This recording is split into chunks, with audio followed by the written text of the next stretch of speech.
الحمد لله رب العالمين والصلاة والسلام على سيد المرسلين أما بعد فأعوذ بالله من الشيطان الرجيم بسم الله الرحمن الرحيم مل کر پڑھیں الصلاة والسلام عليك يا رسول الله وعلى آلك وأصحابك يا حبيب الله.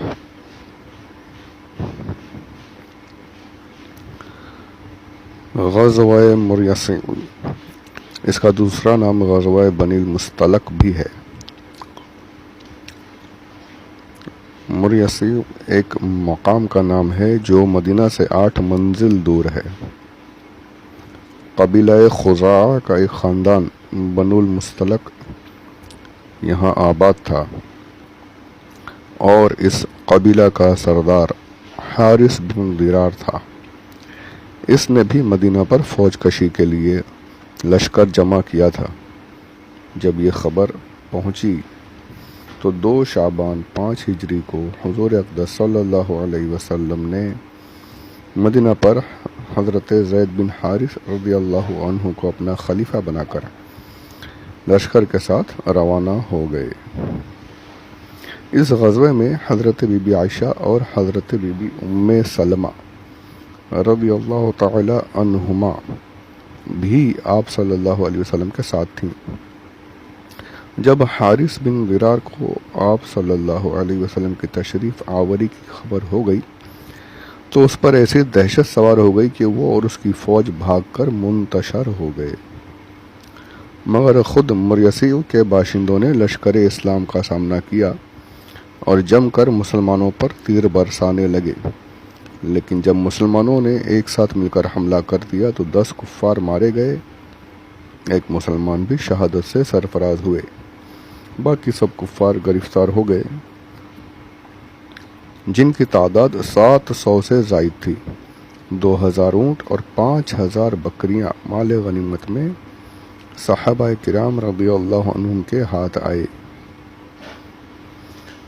غزوہ مریسی جنگ کے اعتبار سے تو کوئی خاص اہمیت نہیں رکھتا، مگر اس جنگ میں بعض ایسے اہم واقعات درپیش ہو گئے کہ یہ غزوہ تاریخ نبوی کا ایک بہت ہی اہم اور شاندار عنوان بن گیا ہے. ان مشہور واقعات میں سے چند یہ ہیں. اس جنگ میں مال غنیمت کے لالچ میں بہت سے منافقین بھی شریک ہو گئے تھے. ایک دن پانی لینے پر ایک مہاجر اور ایک انصاری میں کچھ تکرار ہو گئی. مہاجر نے بلند آواز سے پکارا، اے مہاجرو فریاد ہے. ادھر انصاری نے بھی اے انصار فریاد ہے پکار دیا. یہ آواز سنتے ہی انصار و مہاجرین دوڑ پڑے اور اس قدر بات بڑھ گئی کہ آپس میں جنگ کی نوبت آ گئی. رئیس المنافقین عبداللہ بن ابئی کو شرارت کا ایک موقع مل گیا. اس نے اشتعال دلانے کے لیے انصاریوں سے کہا، لو یہ تو وہی مثال ہوئی کہ تم اپنے کتے کو فربا کرو تاکہ وہ تمہیں کو کھا ڈالے. تم انصاریوں نے ہی ان مہاجرین کا حوصلہ بڑھا دیا ہے، لہذا اب ان مہاجرین کی مالی امداد مدد بالکل بند کر دو. یہ لوگ ذلیل و خوار ہیں اور ہم انصار عزت دار ہیں. اگر ہم مدینہ پہنچیں تو یقیناً ہم ان ذلیل لوگوں کو مدینہ سے نکال کر باہر کر دیں گے.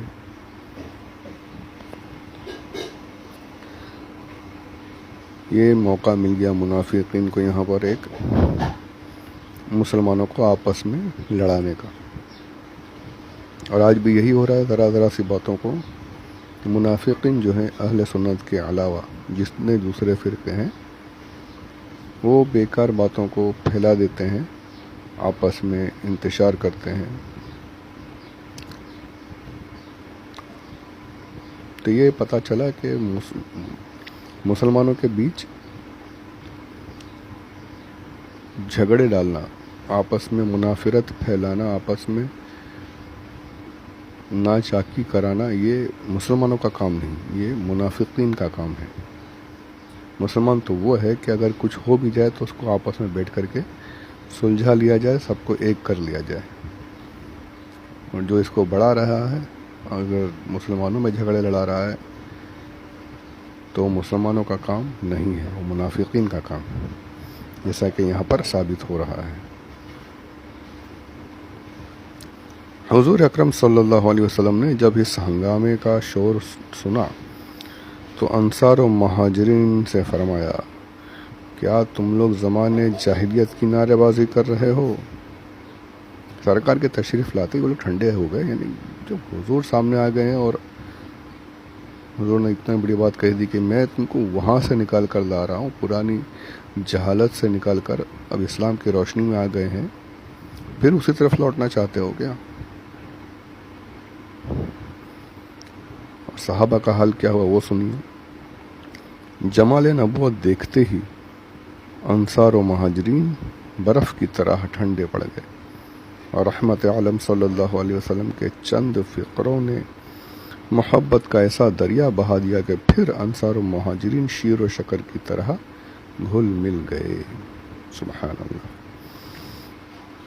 جب عبداللہ بن عبی کی بے ہدہ بات حضرت عمر کے کان میں پڑی تو وہ اس قدر طیش میں آ گئے کہ ننگی تلوار لے کر آئے اور عرض کیا کہ یا رسول اللہ علیہ الصلوۃ والسلام، مجھے اجازت دیجیے کہ میں اس منافق کی گردن اڑا دوں۔ حضور اقدس صلی اللہ علیہ وسلم نے نہایت نرمی کے ساتھ ارشاد فرمایا، اے عمر، خبردار ایسا نہ کرو، ورنہ کفار میں یہ خبر پھیل جائے گی کہ محمد اپنے ساتھیوں کو بھی قتل کرنے لگا ہے۔ یہ سن کر حضرت عمر رضی اللہ عنہ بالکل ہی خاموش ہو گئے، مگر اس خبر کا پورے لشکر میں چرچا ہو گیا۔ یہ عجیب بات ہے کہ عبداللہ بن ابی جتنا بڑا اسلام اور بانی اسلام صلی اللہ علیہ وسلم کا دشمن تھا، اس سے کہیں زیادہ بڑھ کر اس کے بیٹے اسلام کے سچے شہدائی اور حضور صلی اللہ علیہ وسلم کے جاں نثار صحابی تھے۔ ان کا نام بھی عبداللہ تھا۔ جب اپنے باپ کی بکواس کا پتہ چلا تو وہ غیظ و غضب میں بھرے ہوئے بارگاہ رسالت میں حاضر ہوئے اور عرض کیا، یا رسول اللہ صلی اللہ علیہ وسلم، اگر آپ میرے باپ کے قتل کو پسند فرماتے ہوں تو میری تمنا ہے کہ کسی دوسرے کے بجائے میں خود اپنی تلوار سے اپنے باپ کا سر کاٹ کر آپ کے قدموں میں ڈال دوں۔ آپ نے ارشاد فرمایا کہ نہیں، ہرگز نہیں، میں تمہارے باپ کے ساتھ کوئی برا سلوک نہیں کروں گا۔ یہاں پتہ چلا کہ حضور اقدس صلی اللہ علیہ وسلم کا جو بھی دشمن ہے، چاہے وہ سگا ہی کیوں نہ ہو، سگا باپ ہی کیوں نہ ہو، اس کے ساتھ قطعی تعلق یہ تو نہیں کرے کہ تلوار سے مار دو، یہ اسلام نے یہ نہیں سکھایا، سرکار نے منع بھی فرمایا، لیکن اس کے ساتھ سخت برتاؤ کرنے کی ہدایت یہ ضرور دی گئی ہے۔ سرکار نے انہیں روک تو دیا، منع کر دیا۔ آگے ایک اور اسی واقعے کی ایک روایت اور بھی طریقے سے آئی ہے، وہ بھی سماعت فرمائیں۔ ایک روایت میں یہ بھی آیا ہے کہ مدینہ کے قریب وادی عقیق میں وہ اپنے باپ عبداللہ بن ابی کا راستہ روک کر کھڑے ہو گئے اور کہا کہ تم نے مہاجرین اور رسول اللہ صلی اللہ علیہ وسلم کو ذلیل کہا ہے۔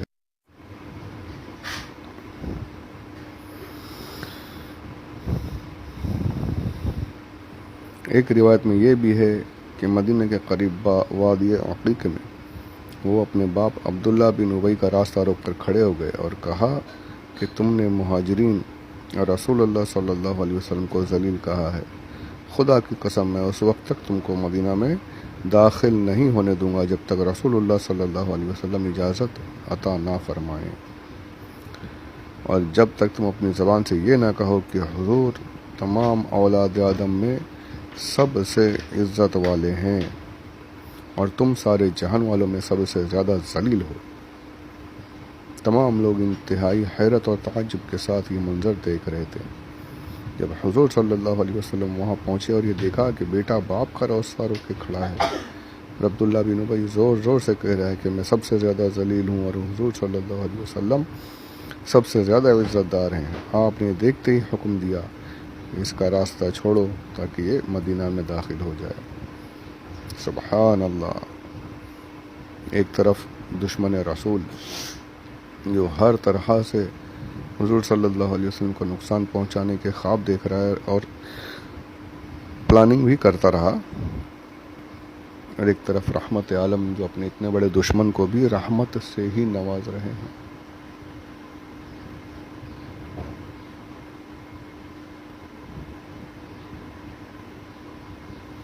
اور یہ بھی پتہ چلا کہ صحابہ کا یہی عقیدہ تھا کہ دنیا میں حضور صلی اللہ علیہ وسلم سے بڑھ کر کوئی نہیں، اللہ کے بعد سب سے افضل ترین مخلوق ہمارے آقا صلی اللہ علیہ وسلم ہی ہیں، اور جو ان کی شان میں گستاخی کرے وہ دنیا کا سب سے بدترین شخص ہے، بدترین انسان ہے۔ اور بیٹا اپنے باپ کے سامنے کھڑا ہو گیا اور اسے حضور کی گستاخی کرنے پر ساری قوم کے آگے اسے ذلیل کر رہا ہے۔ یہ سبق دیا صحابہ نے کہ کوئی بھی ہو، سرکار کا گستاخ ہے، اگر سرکار کی بے ادبی کر رہا ہے، رسول اللہ صلی اللہ علیہ وسلم کے بارے میں نازیبا کلمات کہہ رہا ہے، تو وہ باپ ہی کیوں نہ ہو، وہ عزت کے لائق نہیں ہے جب تک کہ توبہ نہ کرے۔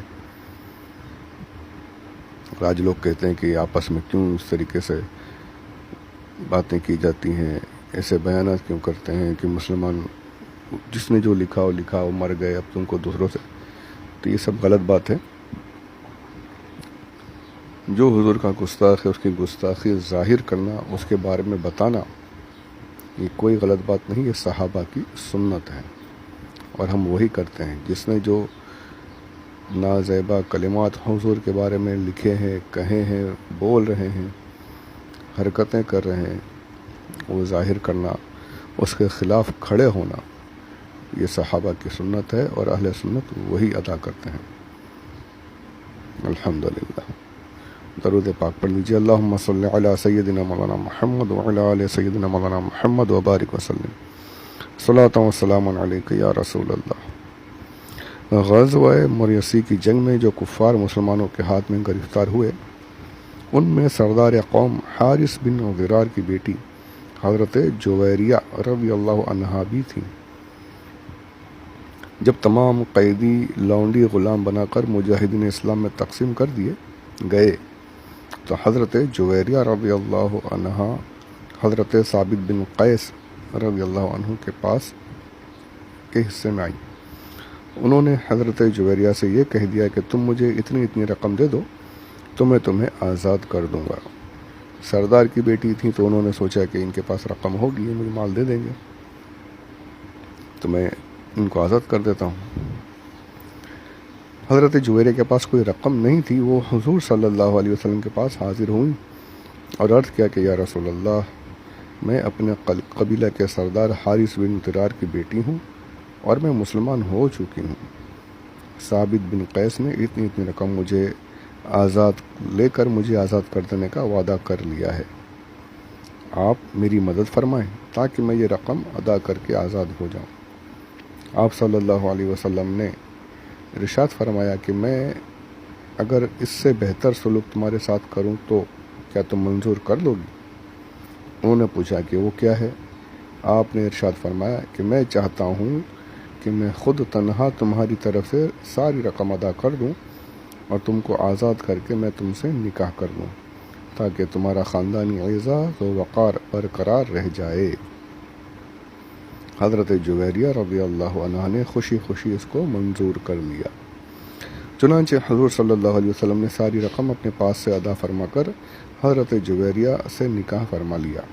جب یہ خبر لشکر میں پھیل گئی کہ حضور نے حضرت جویریہ سے نکاح فرما لیا ہے تو مجاہدین اسلام کے لشکر میں اس خاندان کے جتنے لونڈی غلام تھے، مجاہدین نے سب کو فوراً ہی رہا کر دیا۔ سبحان اللہ، آزاد کر دیا۔ لشکر کا ہر سپاہی یہ کہنے لگا کہ جس خاندان میں رسول اللہ صلی اللہ علیہ وسلم نے شادی کر لی، اس خاندان کا کوئی آدمی لونڈی غلام نہیں رہ سکتا۔ حضرت بی بی عائشہ کہنے لگی کہ ہم نے کسی عورت کا نکاح حضرت جویریہ رضی اللہ عنہ کے نکاح سے بڑھ کر خیر و برکت والا نہیں دیکھا کہ اس کی وجہ سے تمام خاندان بنی المصطلق کو غلامی سے آزادی نصیب ہو گئی۔ سبحان اللہ، سبحان اللہ۔ پورا خاندان جو 700 لوگ قید کیے گئے تھے، ان کے خاندان کے سب کو آزادی نصیب ہوئی۔ تو اس سے بڑھ کر برکت کیا ہوگی؟ یہ حضور علیہ السلام کا کرم۔ لوگوں نے کافی اعتراضات کیے، مستشرقین، یہ اردو لفظ ہے، انگلش میں مشنریز کہتے ہیں، انگریز جو ہیں، یہ کافی اعتراضات کرتے ہیں یہ لوگ، بہت اس پر بھی کافی اعتراضات ہیں کہ حضور نے اتنے نکاح کیے، معاذ اللہ رب العالمین، حضور کو یعنی عورتوں کے ساتھ دلچسپی تھی، اس طریقے کے گندے اعتراضات کیے جاتے ہیں۔ ان کے جوابات کافی دیے گئے ہیں، اس میں بھی کچھ مختصر جوابات ہوں گے آگے جب ازواج مطہرات کا ذکر آئے گا، اس پر بھی بات ہوگی انشاءاللہ۔ حضرت جویریہ کا اصلی نام برہ تھا، حضور صلی اللہ علیہ وسلم نے اس نام کو بدل کر جویریہ نام رکھا۔ اس کے بعد ایک بڑا ہی اہم واقعہ ہے، بہت ہی اس کی اہمیت ہے تاریخ اسلام میں، اور طویل ہے، اس کو اگر ابھی شروع کیا تو کافی بڑی کلپ بن جائے گی، اس کو آگے کے لیے رکھتے ہیں انشاءاللہ، اسی پر ایک پورا وقت چلا جائے گا، آگے سنیں گے انشاءاللہ عز و جل۔ اللہ تبارک و تعالی اس کام کو، جو چھوٹا سا یہ کوشش ہے پروردگار، اس کو پوری فرمائے، قبول فرمائے، آپ کے اور میرے لیے نجات کا ذریعہ بنائے، آمین یا رب العالمین، بجاہ النبی الامین صلی اللہ علیہ وسلم، وما علینا الا البلاغ المبین۔